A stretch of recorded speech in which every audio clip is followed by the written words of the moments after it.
Folks, it is 3 o'clock Eastern, so we are going to go ahead and get started right on time. Welcome, and certainly if you haven't already and you'd like to introduce yourself in the chat, you are welcome to do so. But thank you for joining us to our monthly expert speaker series hosted by the Interstitial Cystitis Association. With these webinar series, you'll note that you're not able to turn on your camera or unmute, but you absolutely can engage with us through the chat feature or the reaction feature, and I'll show you how to do that in just a moment. But we're going to go ahead and jump right in. First, before we jump into the content of today's presentation, I do want to just make sure that you have a good sense for who the ICA is. And so importantly, it's important to know that we've been around for over 40 years now. We are the only U.S. nonprofit dedicated to serving the interstitial cystitis bladder pain syndrome community through providing advocacy, education, and community.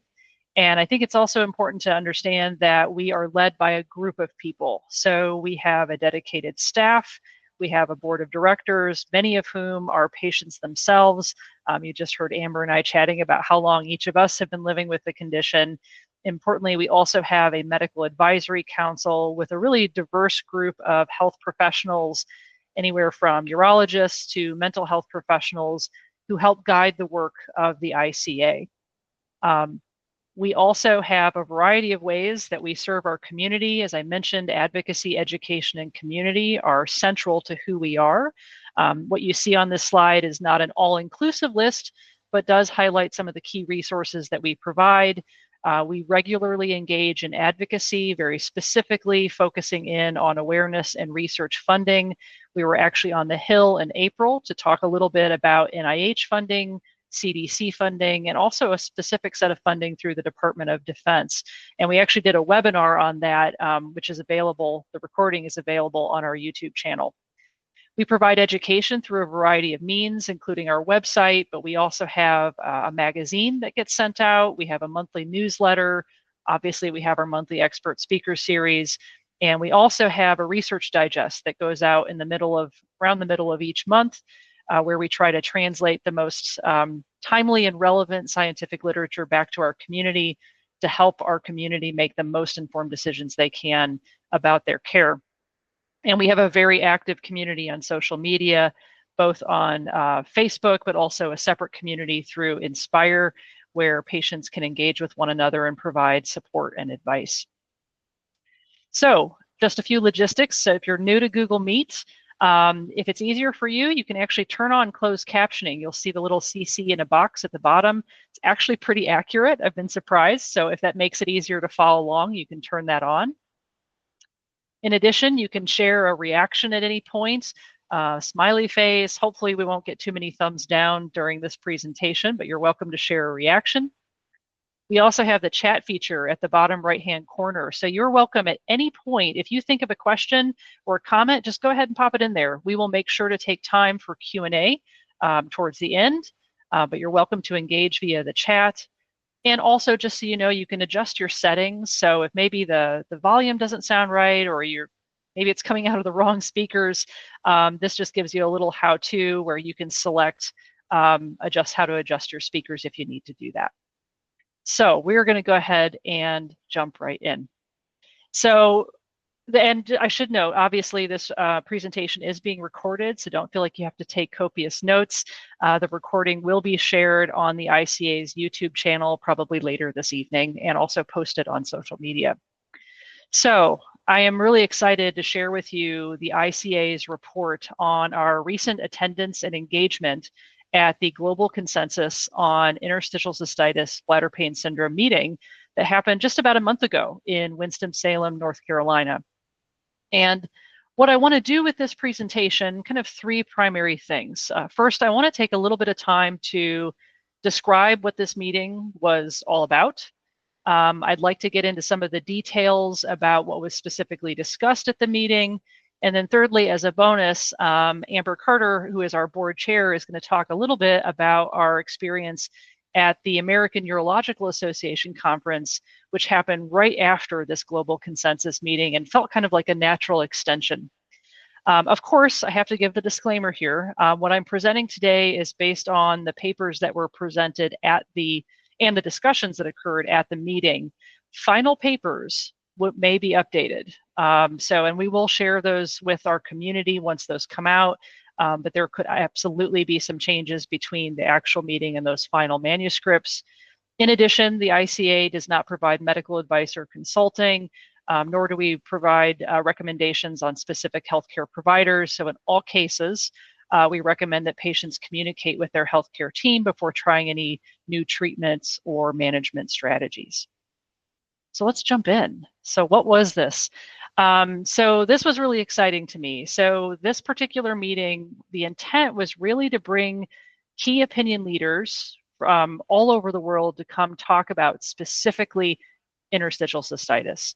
So that included clinicians, researchers, industry leaders, and patient organizations. And interestingly, the ICA, to my knowledge, was the sole patient organization there to represent the patient voice. But we had a great group of people, and the clinicians were also kind of various in discipline as well. So not just urologists or urogynecologists, but folks who had expertise in gynecology, mental health, etc. It was a really good group of people. And the idea or the intent of this meeting was to come to some consensus on key aspects of both clinical care and research related to IC. This included a range of topics, so anything from how we diagnose IC to the types of outcomes that are important to IC patients to how we treat the condition. I'm not going to go through every single one of those, but I am going to focus on a few of them as I provide you with some details that were discussed at the meeting. I do want to say a big thanks to Wake Forest Institute of Regenerative Medicine. Not only did they host this meeting and organize all the logistics, but they also provided financial support so that representation from the ICA could be present at this meeting. Pretty grateful for that. So this particular meeting was held over a day and a half in late April. So the structure of the meeting, so there were committees on each of those topics that you see here on the slide. And each of us got assigned to a committee, and we had work to do before the meeting. We spent quite a bit of time reviewing and compiling the literature on these topics ahead of the meeting. Papers were submitted in advance, and the really great thing about this meeting is it really focused on discussion. So there were short presentations of those papers, but then we really got to have some dialogue about what we found in the literature, which led to some refinements. And as I said, final papers actually were just submitted for peer review. I would expect those to come out in the coming months, and the ICA will make sure to share those with our community. So I'm going to jump into a few of these specific topics. So we did spend a decent amount of time talking about diagnosis. And some of these, I think, as patients, we're going to say, yeah, no kidding. The literature really does show that pain is a central symptom. For me, this feels like a, yep, no kidding. But I think it is important to note, as was indicated at the meeting, that sometimes people don't always describe their symptom as pain. Sometimes it's described as a discomfort, maybe an unpleasant sensation or a burning, especially when we talked about IC in men. There was some discussion about how men sometimes will talk about it a little bit differently. So I think it's important to note, though, that even when pain is only leading to an increased frequency of urination to avoid it, it's still a central symptom. As we know, of course, IC is defined by its chronicity, or I always say that word wrong. It's chronic. It lasts. We know that. This isn't an acute condition that goes away. Most of us are dealing with it for the duration of our lives. But within that chronic nature of the condition, we also know that many of us experience flares or increases in symptoms, and that really is a hallmark of the condition.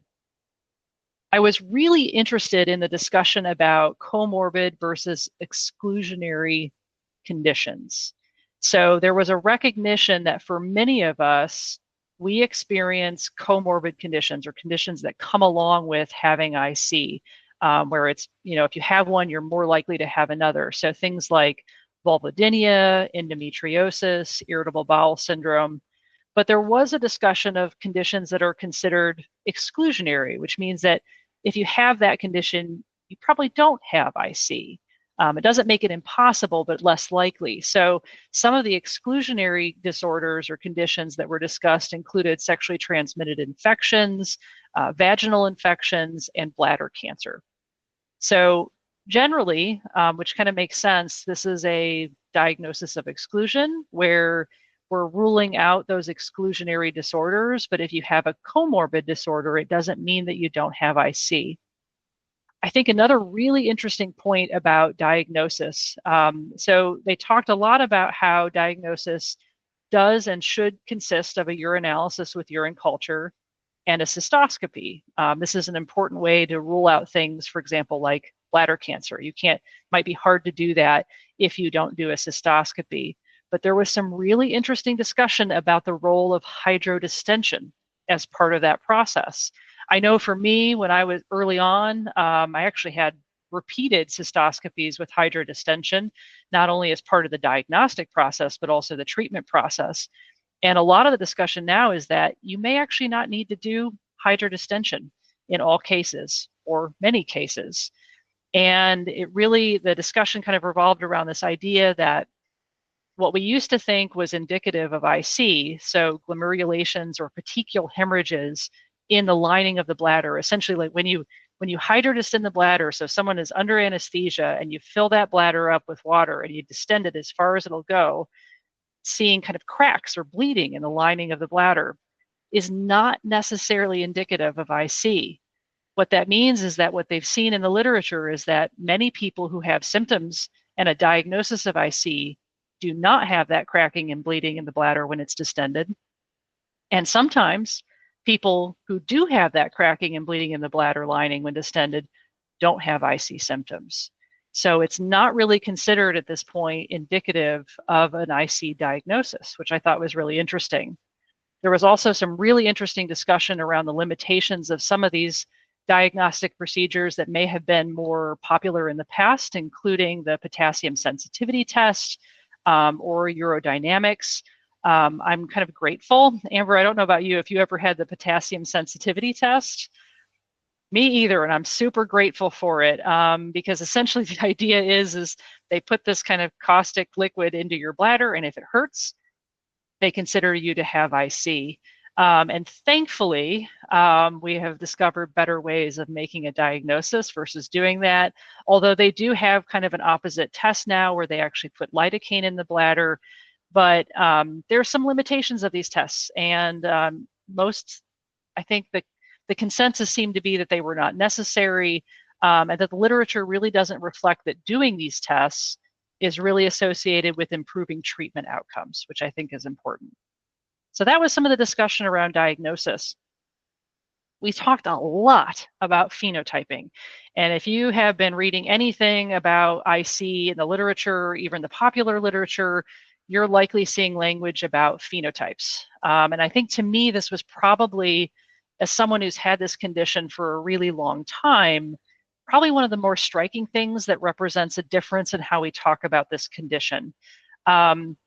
The consensus seemed to be at this meeting, and again, the final paper could represent something different, but what I heard was that at a minimum, there should be considered two basic categories of people living with IC, bladder-centric and systemic. And the image that you see here is actually pulled from, I think, a 2022 reference, where you're seeing more than two categories, but you could absolutely condense these into two categories. So the idea is that some people may have more of a bladder-centric form of the condition. They may have a Hunter lesion or lesions. They may have low bladder capacity, which I heard described as anywhere between less than 300 to less than 500 cc's, depending on who you talk to. It was noted, and I think it's important to say this because there is a lot of discussion I've seen about the potential for embedded UTIs to be a part of the cause of the condition. And it's not to say that that's not possible, but I think it was acknowledged that there was limited evidence to support embedded infections as part of kind of the bladder-centric phenotype.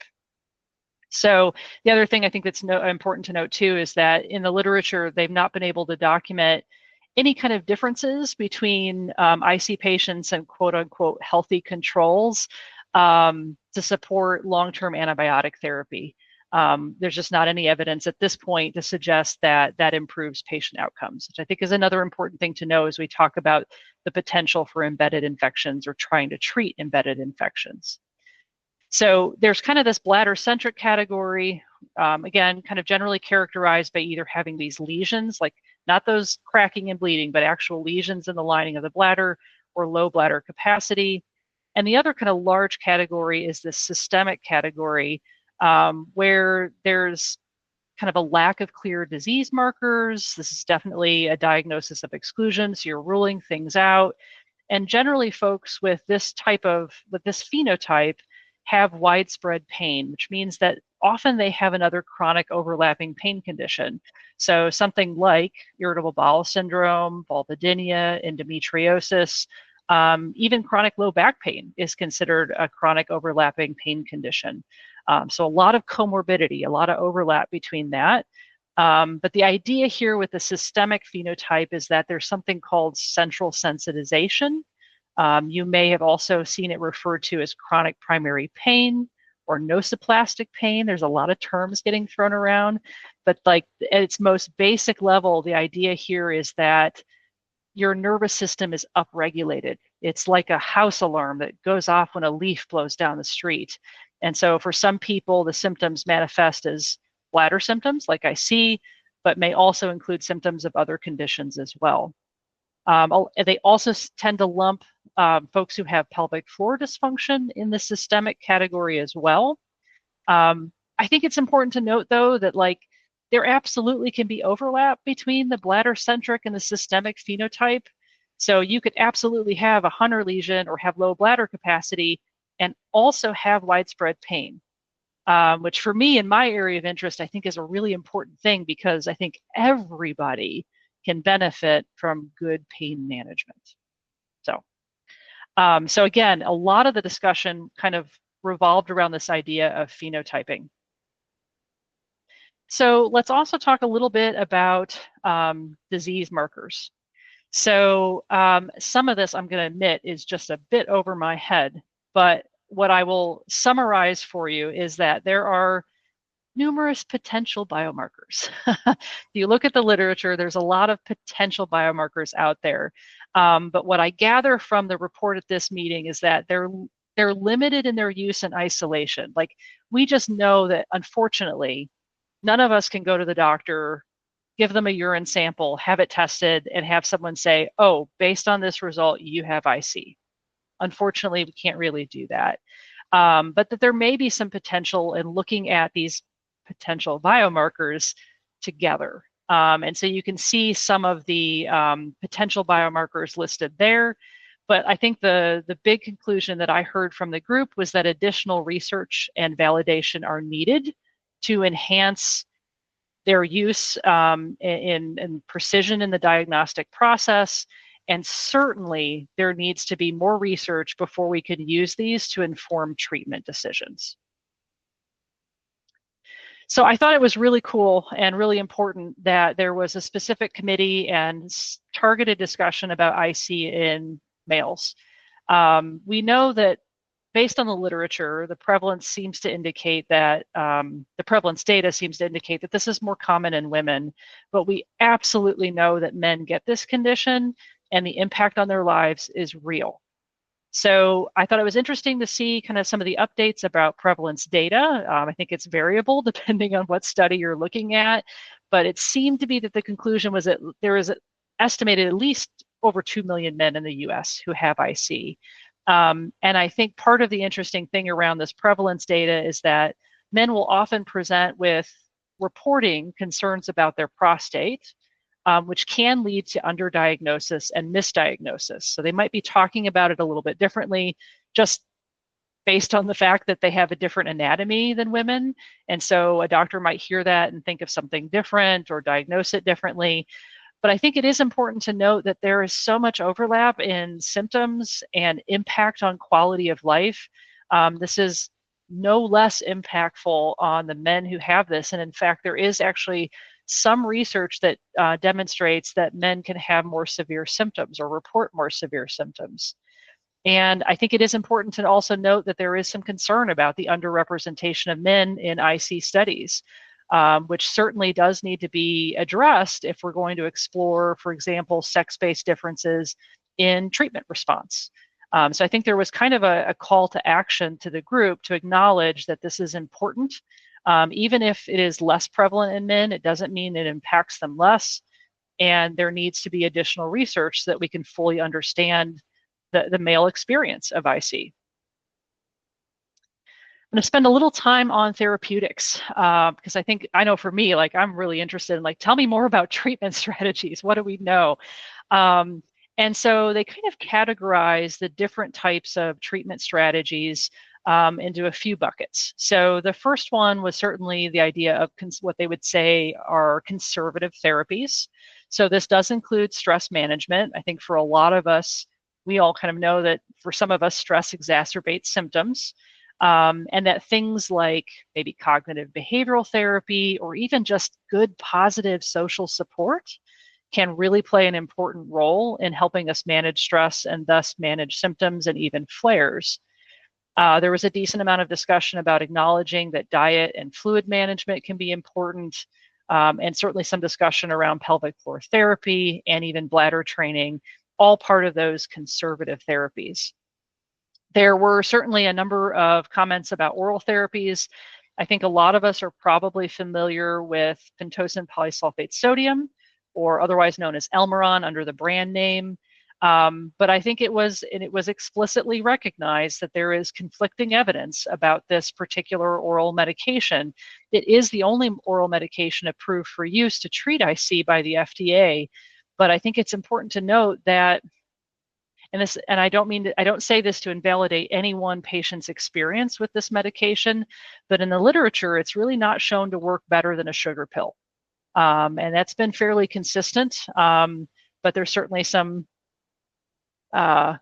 heated discourse at times about this particular medication.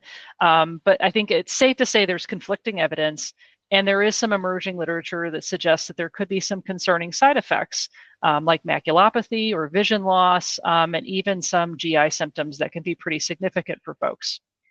There are a couple other categories of drugs that have been shown to have some promise. Alpha blockers is one.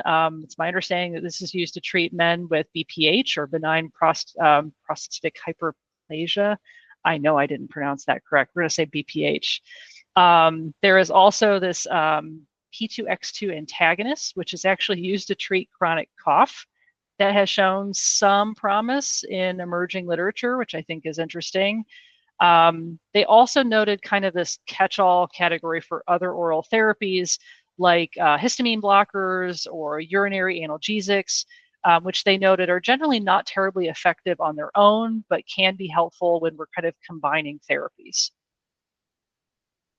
There's a whole bunch of other categories here, which includes immunotherapy. I think a lot of the evidence that was discussed was related more specifically to folks who have Hunter lesions. There was some good discussion about intravesical medications. So what this means is medications that are instilled directly into the bladder. But there is limited evidence or consensus around these. And I think it was noted pretty explicitly that there can be disadvantages. These can include complications due to catheterization, the fact that usually patients have to make frequent medical visits, and it can present a financial burden as well. So I think that was noted pretty explicitly. We have gag layer substitution, but again, unfortunately limited scientific evidence around this idea of replacing the bladder lining, but there were certainly some positive anecdotal reports or stories from clinicians where they said that they felt like they had seen patients make improvement with this particular treatment approach. We have injections that go potentially directly into the bladder, like Botox, or even trigger point injections. So I think noting that there is some promise, especially for particular sets of patients. I think with the Botox discussion, I think it was primarily in the context of folks who have a bladder-centric phenotype. We're also seeing some evidence around neuromodulation. You might be familiar with like the InterStem device. There is certainly some evidence supporting long-term benefit there. And then there was some discussion about novel approaches, like using platelet-rich plasma, or even some really interesting strategies for catheter-free installations, which might kind of mitigate some of those downsides of those intravesical medications. But again, those are considered novel, so there's not a whole lot of strong evidence necessarily to suggest that we should all run out and try those. I think in the end, the kind of consensus for therapeutics is we need more research, which isn't always the greatest thing for us as patients to hear. I'd like to hear something a bit more definitive, but there were some good suggestions for how we could accomplish this additional research in a way that would be helpful, including making sure that we have larger, more diverse sample sizes in our studies, making sure that our studies are using rigorous study designs. If you're interested in learning more about rigorous study design, I have a whole webinar on it. But in short, thinking about those kind of gold standard study designs like randomized clinical trials. I also think this point is really important, this idea around standardized patient outcomes. If every time a set of researchers does a study and they use a different way of measuring what it means to get better, it's hard to compare treatments, right? So if I do a study and I use one way of defining what it means to get better, and another researcher does a study and they use a totally different way of defining how we get better, it's kind of hard to compare those two different interventions. And so I think there was some really good discussion about how we measure patient outcomes and making sure that we're doing it in a way that encapsulates the patient perspective, which I really honestly appreciated hearing clinicians and researchers say explicitly that, like, hey, we really ought to be asking the patients what matters to them. And so I think that's going to lead to potentially some improvements with those standardized patient outcomes. And of course, as I said, a lot of this comes down to this idea of phenotype-based treatments. So if we can identify someone as being bladder-centric, or maybe having widespread pain, maybe we can target the different treatment approaches. Maybe there will be some things that will work better for folks with one phenotype over another. And so it was certainly expressed that it was worth exploring that. So what I'd like to do is actually, and I'm going to apologize in advance for the clarity of the audio because it was recorded on someone's iPhone. But I wanted to share with you the presentation that we gave at this meeting. We got a whole 7 minutes at the end of the meeting to really kind of highlight the patient perspective.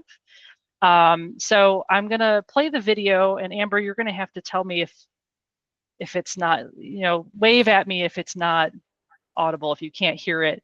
It's 7 minutes long, but I thought it was worth sharing so that you could hear how we tried to represent the patient voice at this meeting. All right, well, thank you very much for the opportunity to present on behalf of the Interstitial Cystitis Association. The new leadership, by the way, of which consists of myself and my colleague Claudia King, who is the CEO. So what we want to do is really two basic things today. First, we want to explicitly insert the patient voice, and then I want to highlight the importance of engaging with patient advocacy organizations like ours.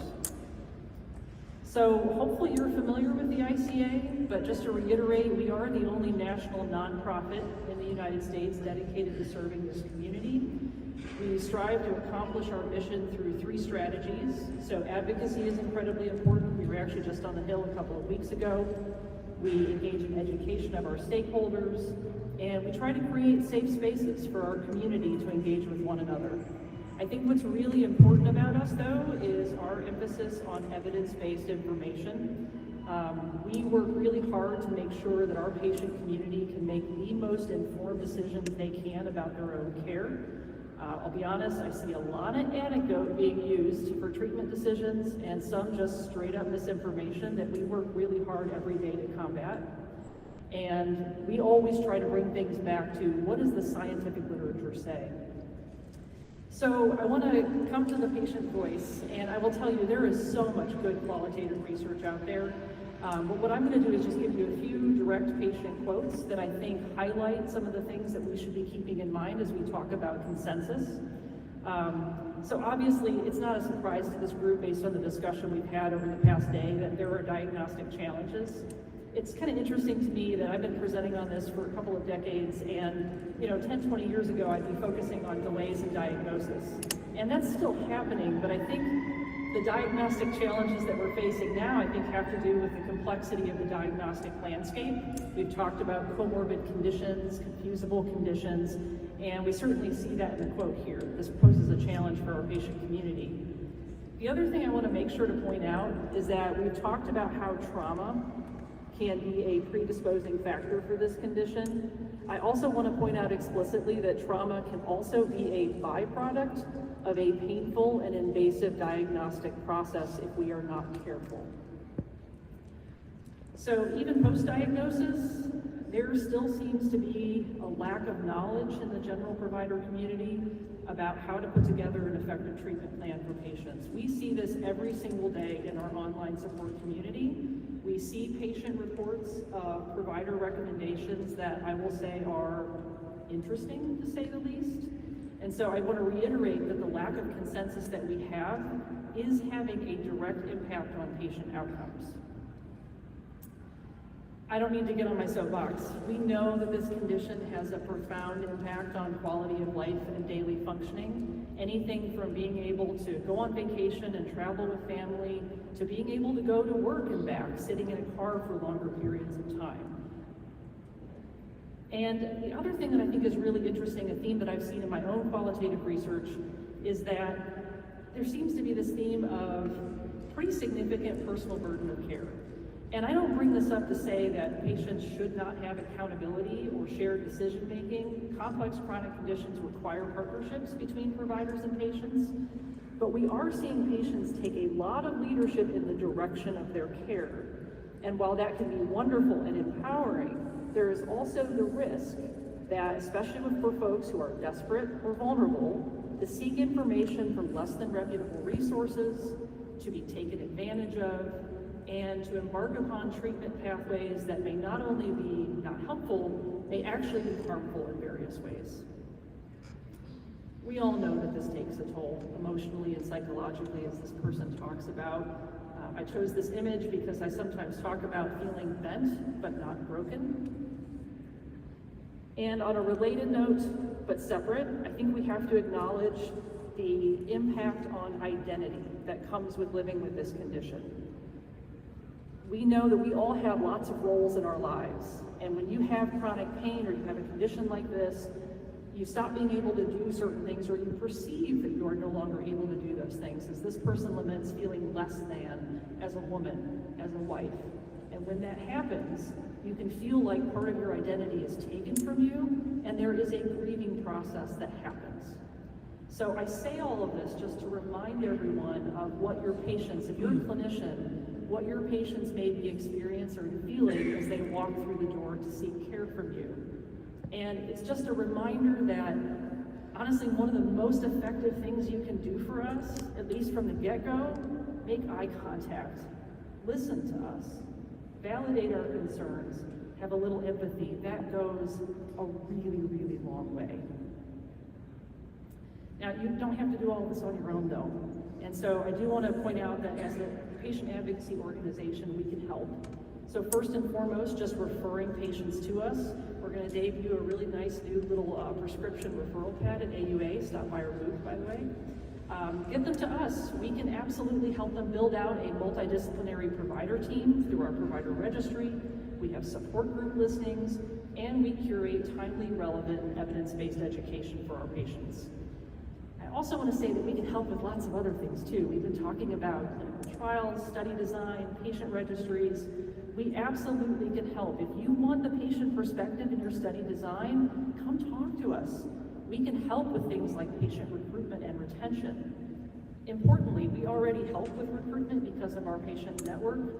I have researchers coming to us, usually after they've gotten IRB approval, and they send me their recruitment flyer and just give me a little aside here. I'm going to implore you to please stop putting images of women grabbing their crotches on recruitment flyers. There are better visuals. We can help you with that. Okay? In addition, we can also help you with dissemination and translation of key study findings. And I happen to believe that we should absolutely be involved in the co-creation of educational materials that represent consensus findings that also incorporate the patient values and perspectives. Finally, I just want to say that you as clinicians and researchers, you all have a microphone that we don't have all the time as patients and patient advocates. Please use it. We have now more than ever have a need for both an amplified and collective voice around research funding, especially around the CDC and NIH. And if you want to be engaged in the ICA's advocacy work, please reach out to us. We would welcome you with open arms. Thank you. All right. So you got to hear the presentation and the elevator beeping in the background and some sirens in the background too. They had us in like an atrium of this hotel for the meeting. So you get a little background noise there too. And I feel bad for my poor colleague who I think her arm was getting a little sore towards the end of the presentation. As you can see, the camera moved just a little bit, but hopefully you were able to hear that fairly well. We really tried to do our best to make sure that the clinicians and the researchers in the room were reminded of the patient perspective and to consider us in all aspects of treating and managing this condition. So we're gonna, I don't want to play this again. We're going to keep going. So at this point, as a little bonus, I want to invite our board chair, Amber Carter, to talk a little bit about our experience right after the Global Consensus meeting at the American Urological Association conference. Before I turn the floor over to her, I do want to just say an explicit thank you to our sponsor, Desert Harvest, who actually enabled us to go to AUA this year. They actually helped support us having a booth at the expo so that we had the opportunity to engage with a variety of stakeholders, and we're just super grateful to them for helping us have that experience. So Amber, I'm going to turn things over to you with these nice pictures in the background. Thank you, Laura. I also want to echo exactly what Laura said and thank Desert Harvest. They were amazing in allowing us to have a booth at the AUA. It had been a number of years since we were fortunate enough to have that. So we were really excited to be there. And Laura, I just want to say thank you for everything you did when it comes to the global consensus, as well as the AUA and doing this webinar as well. I don't know how you managed to keep like a 30-minute presentation engaging, but you somehow do. So thank you so much for that. Just to give you guys kind of a quick overview of the AUA, it was my first time attending anything like this, and I thought it was really educational and really enjoyable and exciting. A lot of the things that we heard really kind of echoed what Laura said about the Global Consensus meeting. One of the things that really surprised me was how many providers did not even know that the ICA existed.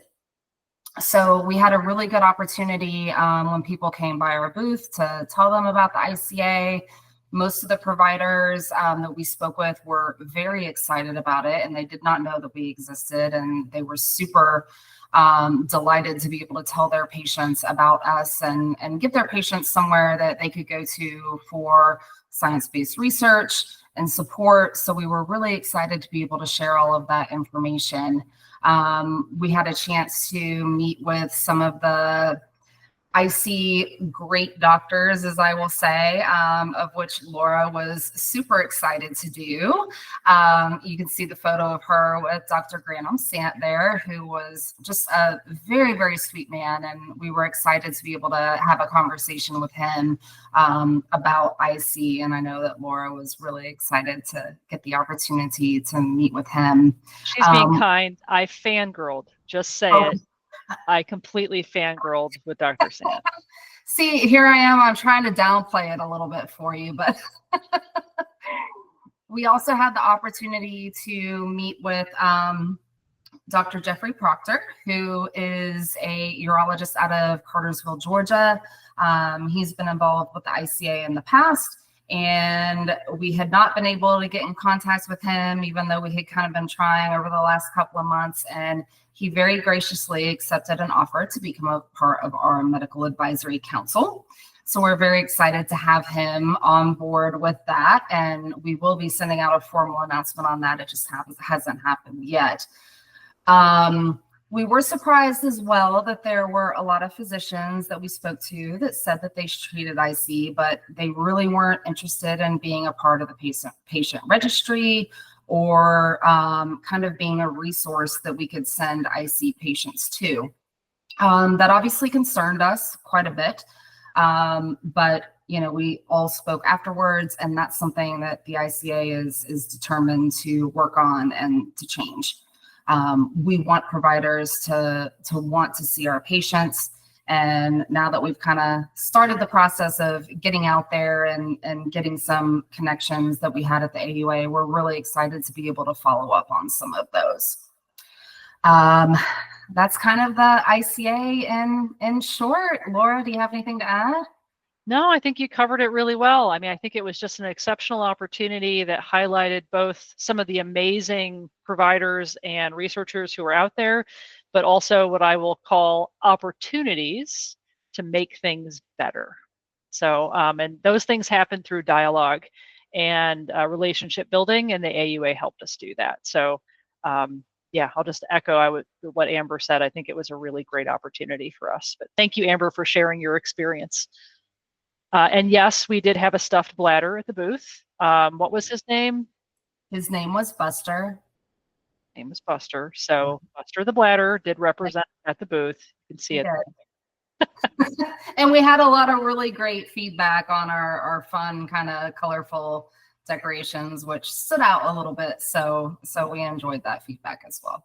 That was another thing we learned. You got to have a sense of humor at a urology conference. So not a bad thing. We fit right in. So that's the end of our actual formal presentation about the global consensus meeting and our experience at AUA. But I wanted to kind of open things up at this point. If you want to put a question in the chat, or the other thing I will do is I'm going to give you the opportunity, if you want to be able to unmute yourself to ask a question, you should be able to do that now. So whether you want to unmute and ask a question or type it into the chat, we will do our best to answer any questions that you might have, or if you have ideas or thoughts, we'd want you to share those too.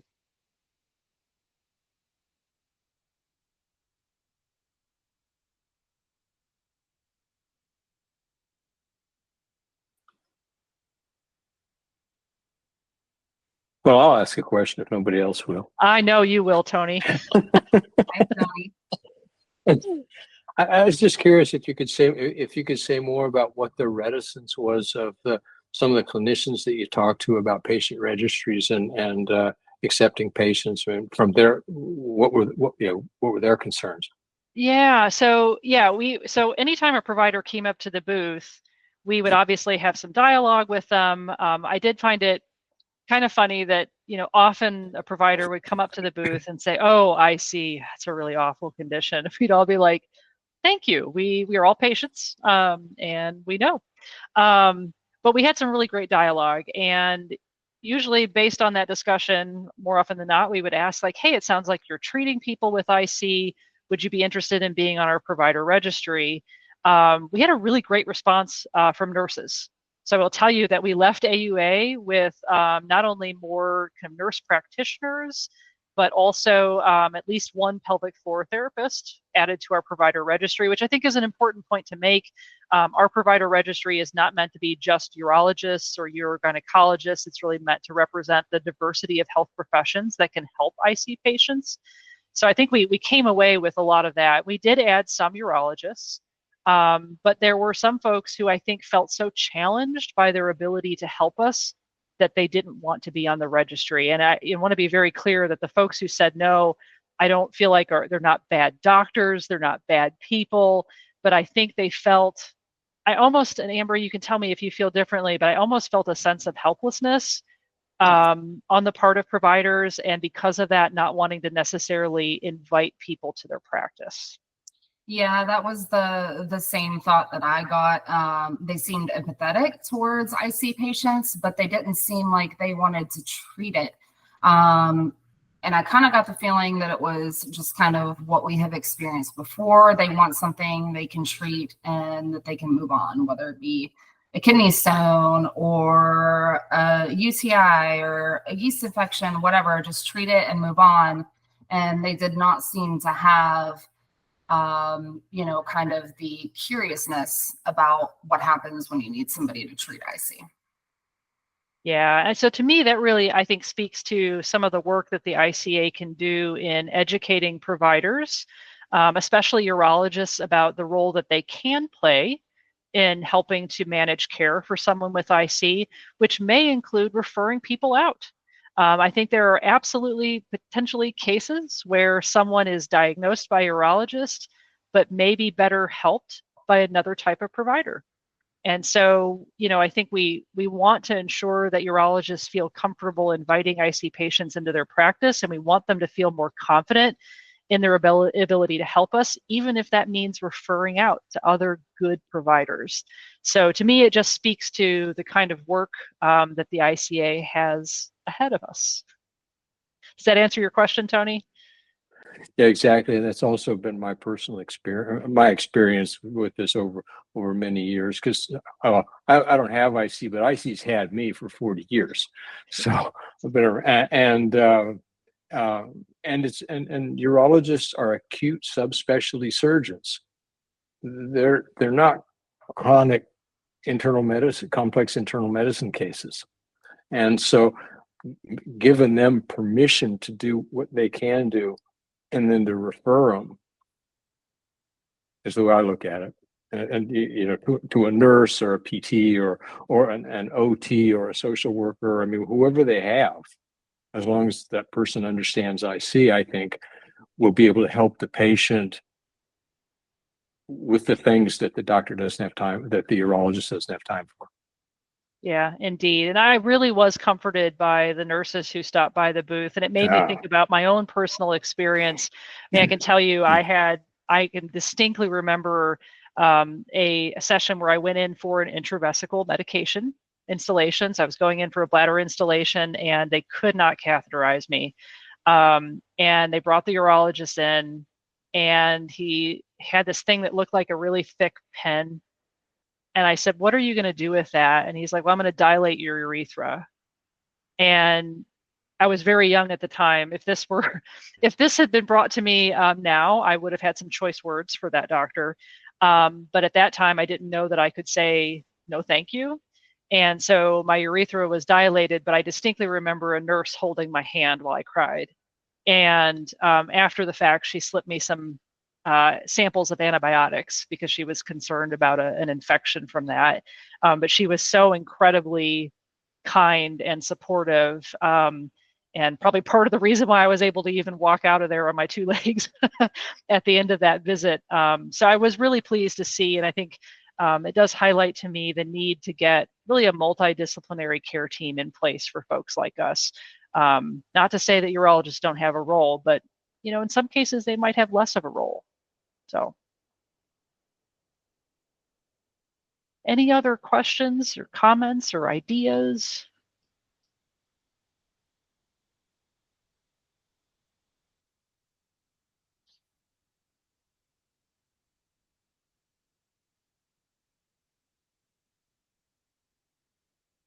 All right. Well, oh, Tony. Yeah, go ahead. I hit it by mistake. I was just going to say thank you for both for a lovely presentation. You're very welcome, Tony. Thank you for attending, Tony. Yes. Appreciate it. I will say, so if you think of a question after the fact, or for example, you might be watching the recording, maybe even months later, which is fantastic. Please don't ever hesitate to reach out to us. Our general email is just simply icamail@ichelp.org. I am always very happy to answer questions, provide resources, and I would encourage you to reach out for anything. As we wrap up, I just want to remind everybody there's lots of different ways to connect with us. Obviously, we have our website, but if you're interested in getting our monthly newsletter or our research digest that comes out on a monthly basis, there's a link from the website there, the ICA-eNews, where you can give us your email address and sign up. We also have an ICA update, our magazine, which actually our summer edition is finally about ready to go out. It is literally at the printer right now and should be hitting people's mailboxes in the next couple of weeks. But everybody will get a digital copy for free. But if you like a hard copy, we send those to those who have donated $50 or more in the past few years.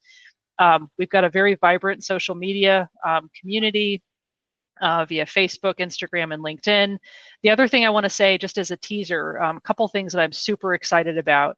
Over the summer, we're going to be embarking upon a couple of new initiatives. One involves an ICA ambassador program, where we are going to build a network of volunteers who are going to work with the ICA to do all sorts of things, including responding to patients, helping us facilitate patient programming, engaging in social media. So if you're interested in volunteering with the organization, strongly encourage you to reach out to ICA Mail at ichelp.org. And we're also hoping to get some patient programming off the ground, where you will actually have an opportunity in a setting just like this, but in a structured way to engage with other people living with IC. So stay tuned for some exciting stuff. And thank you everyone very, very much for joining us. And like I said, at any point, if you have questions, do not hesitate to reach out to us.